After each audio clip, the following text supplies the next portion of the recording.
안녕하세요. 저는 앞에서 앞서 소개받은 이규헌 관세사라고 합니다. 지금 앞에 관세법 강사님께서 좀 좋은 얘기를 많이 해주셔서 저는 이제 과목 공부 방법 위주로 좀 말씀드리고 나중에 이제 기본 강의 때 좀 더 자세한 말씀드리도록 하겠습니다. 네, 먼저 네, 먼저 지금 가장 첫 페이지에 나와 있다시피 저희는 관세율표 및 상품화기라는 게 특히 지금 들어보셨겠지만 AHS라고 이렇게 부르잖아요. HS 과목 같은 경우는 요즘 트렌드가 이제 법령 중심으로 좀 시험 문제가 나오고 있어요. 그래서 어떤 때는 법령만 100% 나오는 경우도 있고 약간 해설서 내용이 나오는 경우가 있는데 그러한 트렌드에 맞춰서 저는 이제 강의를 진행할 계획이고요. 이제 다음 장으로 넘어가서 계속 설명드리도록 하겠습니다. 먼저 관세율표 및 상품학에 대해서 이제 아마 1차 공부만 하셨던 분들은 처음 접하는 과목이라서 좀 생소할 것 같아요. 이 관세율표 및 상품학, 제가 지금 이제 HS라고 말씀을 좀 줄여서 말씀드릴게요. 이 HS 과목 같은 경우는 암기 위주의 과목이에요. 제가 생각할 땐 관세법, HS, 관세평가, 무역실무, 전 솔직히 네 과목 다 암기라고 생각을 하는데 이 HS가 특히 가장 좀 암기 위주의 과목이 되는 것 같고요. 그 다음에 방금 말씀드렸다시피 좀 생소한 과목이에요. 아무래도 좀 분류 체계, 이런 우리나라 전 세계에 있는 모든 물품에 대한 HS 코드 번호들이 다 외워야 되는 상황이 벌어지기 때문에 좀 생소할 수 있고요. 그 다음에 공부 범위는 아까도 처음에 보셨다시피 법령이 있고 해설서가 있잖아요. 해설서를 정말 끝도 없이 보면 이 과목이 아마 모든 과목 중에 시험 범위가 제일 넓어질 거예요. 근데 이제 호의 분류 체계라던가 이런 단순히 법령만 외우게 된다면 범위는 제일 적은 그런 과목이 될 거고요. 그래서 이 공부 범위는 이제 어느 부분에 집중하느냐에 따라 달라지는데 제가 생각할 때는 네 과목 중에 가장 적게 공부해야 되는 그런 과목이라고 생각은 하고 있습니다. 그 다음에 이거는 제가 1등으로 합격한 사람으로서 말씀드리는 거니까 크게 이렇게 믿어주셔도 되고요.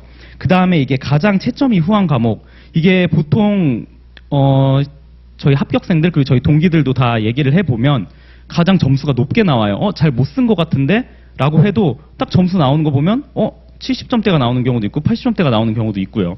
물론 60점, 50점대가 나오는 경우도 있긴 하지만 그거는 어쨌든 상대평가이기 때문에 그래도 다른 과목에 비해서는 좀 점수가 높게 나오는 과목 중에 하나고요.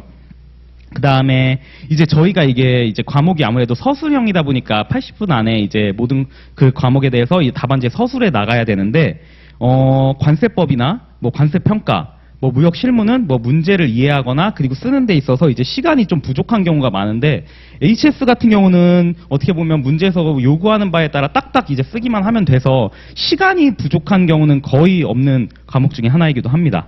네.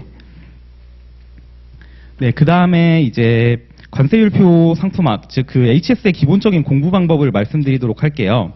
이제 공부 시간은 아마 초반에는 이 과목에 가장 많은 시간을 투자할 수도 있어요. 왜냐하면 처음 보는 용어들이 막 나오기 때문에. 그래서 최소 처음에는 하루에 3시간 정도 이제 공부를 하면서 암기를 하는 걸 추천드리고요. 하지만 이게 처음 이제 몇 달, 한 3, 4개월 지나가다 보면 이 과목이 공부 시간이 아마 제일 줄어들 거예요. 그러니까 초반에 너무 이제 이게 공부 시간이 많다고 해서 다른 과목 못하면 어떡하지? 라고 걱정할 필요는 없다고 생각을 하고 있습니다.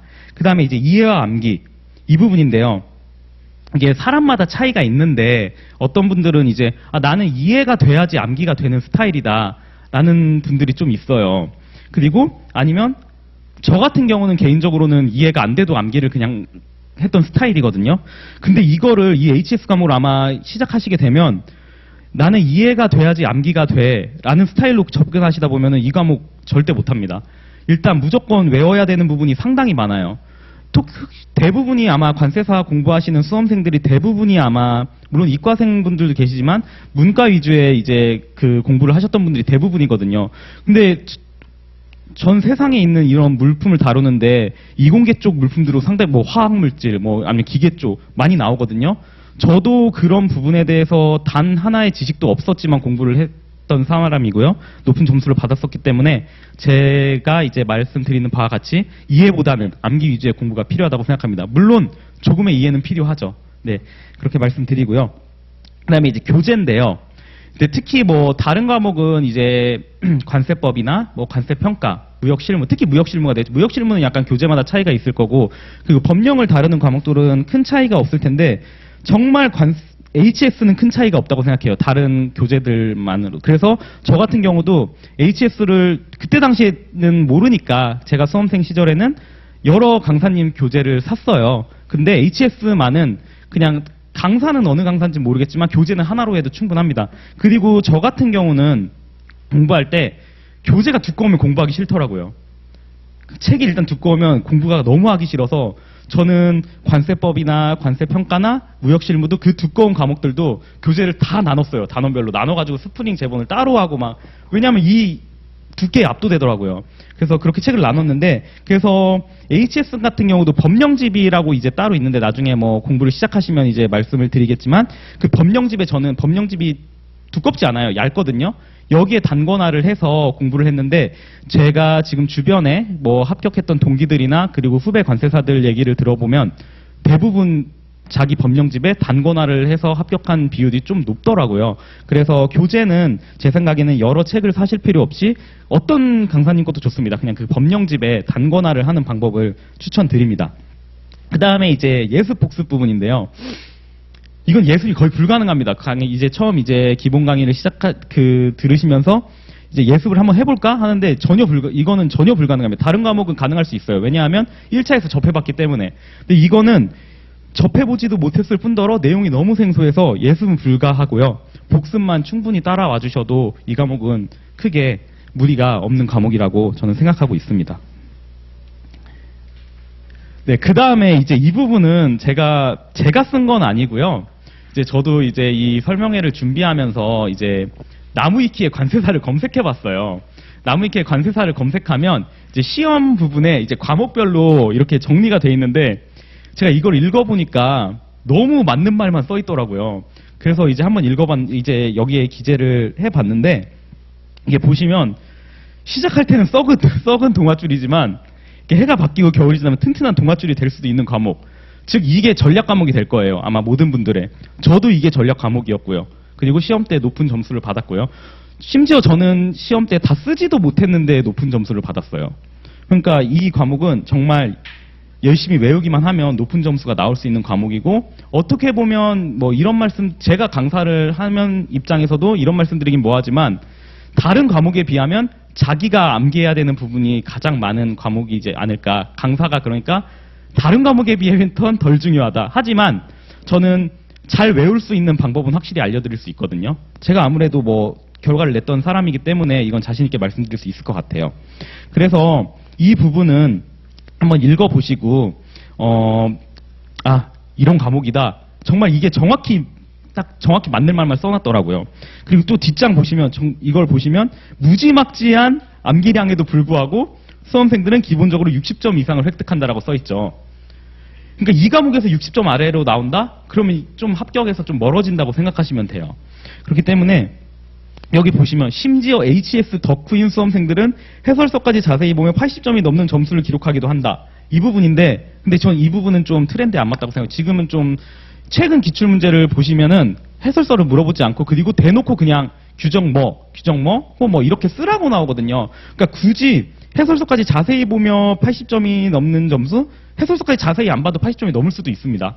그러니까 이거는 강의를 들으시면서 취사 선택을 하시면 될 것 같아요. 그 해설서 같은 경우도 깊게 들어가지 않고 그냥 중요한 부분만 아마 수업 때 설명을 드릴 거예요. 그러니까 너무 걱정하지 않으셔도 되고, 이제 강의 때 이제 언급되는 부분들만 담아 가셔도 충분히 이게 80점이 넘는 고득점이 가능할 겁니다. 저도 해설서를 깊게 하지 않았어요.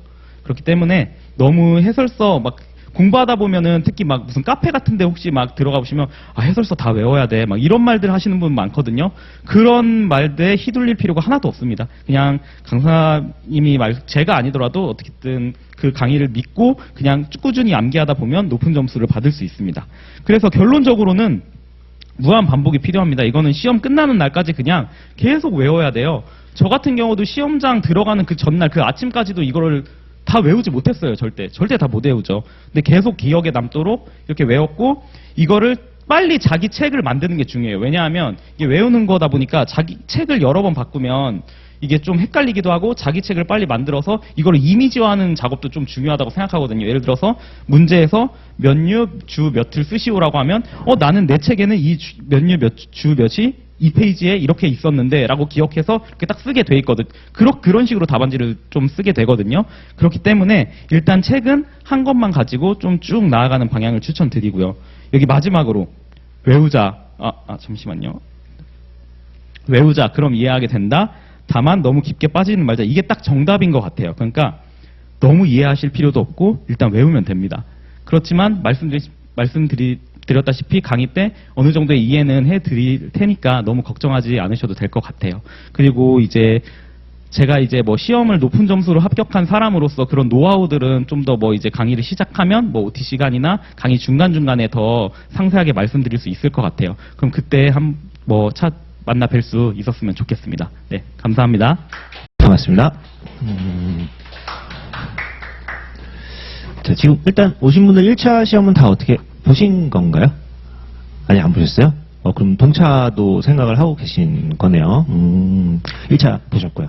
1차 보신 거고. 일단, 제목은 거창하게 단기 합격을 위한 합격의 법학원 특징 이렇게 하는데, 저희 학원 일단 잘 오셨어요. 굉장히 잘 오신 거고, 왜냐면 저희 학원 같은 경우에는 학원이 되게 많이 있죠? 학원이 되게 많이 있는데, 저희 학원 합격률이 굉장히 높습니다. 정말이에요. 이거는 제가 벌써 한 5년, 6년 이렇게 강의를 하면서 저희 학원에서 그래도 강의 들으시고 시험 보신 분들 중에 그냥 합격률만 따지고 봤을 때는 아마 저희 학원이 제일 높을 거예요. 그리고 작년 같은 경우에는 생동차 10개월 만에 합격하신 분도 일단 배출이 됐고 2차 합격생분들도 많이 나왔죠. 작년에 많이 나왔기도 했는데 지금 시험 2차 유형이 아직 1차를 공부를 안 해보신 분들은 잘 모르실 수도 있는데 굉장히 단답형 주관식으로 바뀌었거든요.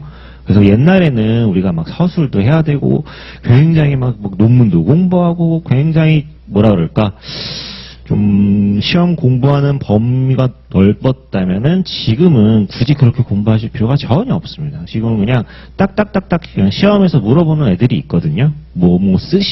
쓰시오. 조금 어떻게 보면은 약간 고차원적인 시험 유형은 아니죠. 조금 전문직 시험이라고 하기 좀 애매하긴 한데 제가 봤을 때는 어쨌든 우리는 그걸 비판할 수는 없는 거고 그거에 맞춰가지고 합격만 하면 되는 거니까 충분히 암기를 열심히 하시면은 제가 봤을 때는 생동차도 불가능한 그런 시험은 아니다. 예전에는 생동차 비율 2, 3년에 1명 정도 나올까 말까 했거든요. 근데 지금은 생동차 합격자분들이 매년 있어요. 매년. 그거는 그만큼 시험이 좀 단순 암기로 많이 바뀌었다라고 생각을 하시면 될 것 같습니다. 자, 그래서 저희는 일단 학생 수 분들이 그렇게 많지는 않다 보니까 좀 밀착 관리를 좀 많이 해드려요. 그러니까 저희 관세법 선생님부터 해가지고 저희 무역 실무까지 저 같은 경우에는 제 핸드폰 번호를 다 공유를 드리고 그냥 카톡으로 이렇게 공부하시다가 내가 교재에서 어떤 부분이 모르면은 그냥 사진 찍어서 그냥 보내주시고 여태까지 계속 그런 방식으로 해왔거든요. 그래서 실시간으로 제가 이제 또 회사 업무가 있다 보니까 바로 이렇게 답변을 못 드릴 수는 있는데 그래도 당일 안에는 웬만하면 다 답변을 드립니다. 그리고 좀 고민사항이 있으시다거나 아니면 정말 공부에 대한 게 아니라 그냥 생활 패턴 아니면은 슬럼프가 오셨다. 이럴 때도 아무 때나 그냥 카톡 남겨주시거나 문자 남겨주시면은 제가 연락 드려가지고 이렇게 상담도 진행하고 아니면 학원에 오셨을 때 수업 있는 날 맞춰가지고 또 상담도 진행하고 이렇게 해드려갖고 약간 좀 멘탈 관리도 좀 많이 해드리는 편이에요. 그런 부분들이 좀 장점이다라고 보시면 될 것 같아요. 기본적으로. 자, 그리고 다음 페이지 보시면은 요게 잘은 안 보이시겠지만 작년에 저희 학원에서 10개월 만에 생동차로 붙으신 분이 공부하셨던 교재 정리해 놓으신 거예요. 저도 못 알아보겠어요? 알아보시겠어요? 저도 못 알아보긴 하겠는데, 그분도 나름 시험 막판에 저랑 굉장히 고민을 많이 하셨어요. 시험 막판 거의 돼가지고, 거의 일주일에 한 번씩 연락이 오시는 거예요. 나는 공부가 너무 안 돼. 도저히 못하겠다. 선생님 어떻게 해야 될까요? 해서 제가 좀 마지막까지 멘탈 관리를 좀 해드리고, 아무래도 동차로 공부를 하셨다 보니까, 이제 3월달까지는 1차에 집중을 하시고 4월부터 모의고사에 투입이 되시다 보니까 약간 다른 분들, 그러니까 유예로 공부하시는 분들보다는 약간 좀 늦었죠. 늦은 감이 없지 않아 있었는데 어쨌든 그래도 끝까지 멘탈 관리 잘 하셔가지고 합격하셨습니다. 그래서 지금 이제 관세사 되셔가지고 열심히 또 현업에서 지금 하고 계시니까 여러분들도 지금 뭐 1차를 아직 안 보신 분들이 있으시니까 제가 이런 말씀을 좀 드리는 거예요. 동차가 뭐 불가능한 건 아니다. 예전보다는 훨씬 쉬워졌다. 하지만 제일 좋은 건 그거예요. 너무 욕심 부리지 말고 1차 합격하고 다음에 2차 합격하고 유예로 요 비중이 가장 높습니다. 그리고 그게 가장 좀 안전하게 갈 수 있는 보수적으로 봤을 때. 근데 지금 시기적으로 조금 애매해요. 지금 그냥 1차만 공부 시작하시기에는 너무 시간이 많이 남았어요. 그래서 지금 뭐 한 4월 뭐 요때쯤 시작하시는 분들에게는 이제 동차로 같이 공부하시는 것도 이제 좀 추천을 드리는 편이죠. 보통 1차는 한 6개월 정도 공부하면은 어지간하면 붙거든요. 회계 빼고. 회계는 열심히 하셔야 됩니다. 회계는 저도 잘 못해가지고 장담 드릴 수가 없습니다. 자, 그 다음에 그러면 그 다음 페이지 보시면은 저희 학원 프로그램은 거의 몇 년 전부터 이런 식으로 이루어져 왔어요. 일단 기본 이론이 4월부터 6월까지. 그 다음에 저희는 심화가 없어요. 심화가. 심화 아마 다른 학원들은 예전에 뭐 심화 뭐 이런 식으로 해가지고 막 논문도 공부하고 여러 가지 우리 일반 교재 외적인 프린트물로 많이 나눠드리고 공부를 한 걸로 알고 있는데 시험 유형이 이렇게 바뀌었는데 굳이 그런 게 필요할까? 라는 생각에 저희는 그냥 기본 이론 딱 듣고 그 다음에 요 압축정리라는 요 과목이 뭐 다룬다면은 약간 심화적인 과정을 다루긴 하는데 옛날처럼 막 논문 가져와서 막 보고 이런 건 전혀 없습니다. 뭐 한두 개는 볼 수 있겠죠. 한두 개는. 근데 압축정리를 하면서 테마별로 다 정리를 해드려요. 이러한 테마는 이렇게 공부를 하시면 되고 이러한 테마는 이렇게 공부를 정리하실 수 있게끔 무역 실무를 예를 들면은 뭐 신용장, UCP다. 그러면 1조부터 39조까지 다 쪼갭니다. 몇 조부터 몇 조까지가 연관성이 있고 몇 조부터 몇 조까지가 연관성이 있고 얘네들은 무슨 테마를 엮이고 얘네들은 무슨 테마를 엮이고 이런 식으로 좀 테마를 나눠가지고 공부를 하셔야 여러분들이 그냥 1조부터 39조, CISG 1조부터 88조까지 그냥 1조, 2조, 3조 막 이렇게 공부하시면은 너무 이렇게 광범위합니다. 그래서 좀 이렇게 정리를 해드리는 그런 과정이 이제 7월, 8월 달 압축정리 과정이라고 보시면 되고, 우리가 또 이제 앞으로 나올 시험을 잘 맞추시려면 어떻게 기출이 됐는지 기출 문제를 좀 분석을 하시는 게 필요하죠. 그리고 시험 유형이 바뀌었다고 해서 예전 스타일의 유형 시험 문제를 아예 배제할 수는 없거든요. 갑자기 어떤 출제 유형이 미친 척하고 난 논문을 낼 거야. 내가 냈던 논문을 낼 거야. 해서 냈어요. 우리 할 말 없어요.